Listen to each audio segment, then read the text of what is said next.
Hi, today I'm going to go over the book of Mark, chapter 5. And this is an encounter that Jesus has with a man that is possessed by evil spirits. And it says, I'm going to begin to read. It says in chapter 5, they came to the other side of the sea to the region of Gerasenes.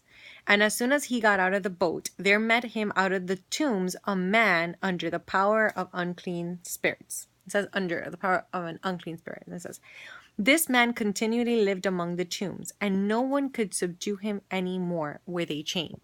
So it talks about this man was strong. It says, for he had been bound often with shackles for the feet and handcuffs. But the handcuffs, chains, he wrenched apart, and the shackles he rubbed and ground together and broke in pieces. And no one had the strength enough to restrain or tame him. So this is supernatural. People, they're probably seeing this man and they're like, crap, this man is strong. But they're not seeing that this man is possessed by demons, and that's what's giving him the supernatural strength that he has. It says in verse 5, night and day among the tombs and on the mountains, he was always shrieking and screaming and beating and bruising and cutting himself with stones. Okay? So you see people that are always cutting themselves and bruising themselves and trying to do damage to themselves.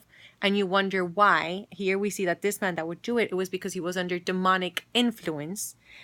And it says, and when from a distance he saw Jesus, he ran and fell on his knees before him in homage. And crying out with a loud voice, he said, what have you to do with me, Jesus, Son of the Most High God? So we hear that it's not the man speaking to Jesus. Probably the disciples are looking at the man and they're thinking, okay, this man is talking to Jesus. It's not the man. It's the spirits that possess the man that are speaking through the man's body. And it says, the evil spirit says, what is there in common between us? I solemnly implore you by God, do not begin to torment me. For Jesus was commanding, come out of the man, you unclean spirit. And he asked him. So Jesus asked supposedly he's asking the man, but really he's asking the demons. He says, what is your name? And he replies, my name is Legion, for we are many. So the evil spirit says, we're legions because we're many. Like there's a lot of demons inside of this man. That's what they're saying. And he kept begging him urgently not to send them away out of that region. Now a great herd of hogs was grazing there on the hillside. And the demons begged Jesus, saying, send us to the hogs, that we may go inside of them, that we may go into them. So he gave them permission. So Jesus gave them permission. And the unclean spirits came out of the man and entered into the hogs, and the herd numbering about 2,000. So listen, all these demons went inside of 2,000, okay?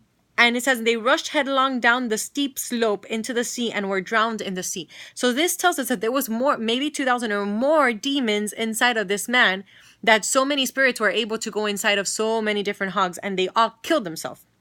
It says, the hog feeders ran away and told in the town, in the country, and the people came to see what it was that had taken place. And they came to Jesus and looked intently and searchingly at the man who had been a demoniac. So they looked at the man that had been possessed, that he was out of his mind. He had mental problems. And it says, sitting there clothed in his right mind. So this man is clothed and he's in his right mind. He's no longer naked. He's no longer cutting himself. He's no longer screaming. He's no longer ripping chains off of him. It says, the same man who had the legion of demons, and they were seized with alarm and struck with fear. So they were scared. And it says, and those who had seen it related in full what had happened to the man possessed by demons and to the hogs. And they began to beg Jesus to leave their neighborhood. They began to tell Jesus to leave. And when he had stepped into the boat, the man who had been controlled by the unclean spirits kept begging him that he might be with him.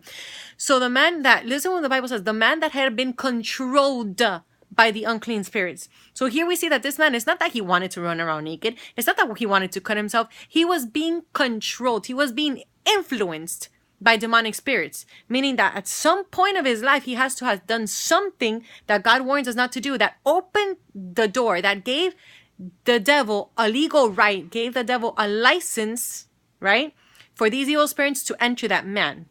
We see that this happens.